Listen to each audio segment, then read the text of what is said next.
Hello everyone, সবাই কেমন আছো? আজকে বানাবো মোমো। আমি মোমো কিন্তু ফার্স্ট টাইম বানাচ্ছি, জানি না কেমন হবে, কিন্তু বানিয়ে দেখি চলো। ফার্স্ট ময়দার মধ্যে দিয়েছিলাম লবণ, তারপর দিয়েছিলাম সাদা তেল, তারপর ভালো করে মাখিয়ে নিয়েছিলাম। মাখানো হয়ে গেলে অল্প অল্প জল দিয়ে ভালো করে মেখে নিতে হবে ময়দাটা। আমার ময়দাটা মাখানো হয়ে গেছে, কিছুক্ষণ রেখে দিতে হবে। তারপর আমি এদিকে সমস্ত জোগাড় করে নিয়েছিলাম। তারপর কড়াইয়ে দিয়েছিলাম অল্প একটু সাদা তেল, তারপর ফার্স্টে দিয়েছিলাম রসুন কুচি, আদা কুচি, তারপর এটাকে ভালো করে ভেজে নিয়েছিলাম হালকা করে। তারপর ভাজা হয়ে গেলে দিয়ে দিয়েছিলাম কেটে রাখা সবজিগুলো, বাঁধাকপি, ফুলকপি, ক্যাপসিকাম, পেঁয়াজ, লঙ্কা।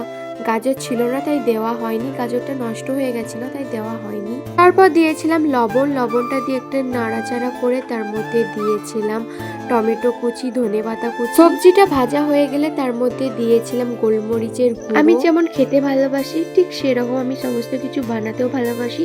আমি মোটামুটি সমস্ত রান্নাই পারি। আমার কোনো কিছু খেতে ইচ্ছে করলে আমি নিজে বানিয়ে খেয়ে নিই। আর আমি নিজে যেমন বানিয়ে খেতে ভালোবাসি ঠিক সবাইকে বানিয়ে খাওয়াতেও ভালোবাসি। সবজিটা ভাজা হয়ে গেলে তার মধ্যে দিয়েছিলাম সয়া সস, কিন্তু সয়া সসটা অনেকটা বেশি পড়ে গেছিলো তাই কালো কালো লাগছিল। প্রথমবার বানাচ্ছি তাই অনেক ভুল হয়েছে। আমি মোমো অতটা পছন্দ করি না তাই বানাইও না। এইদিকে যে মোমো শেপগুলো বানাবো কিন্তু আমি একবারেই পাচ্ছিলাম না, কারণ এই প্রথম তো তাই আমি সেরকম ভাবে পাচ্ছিলাম না। এমন আঁকা বাঁকা হচ্ছিল যেগুলো দেখার মতন না।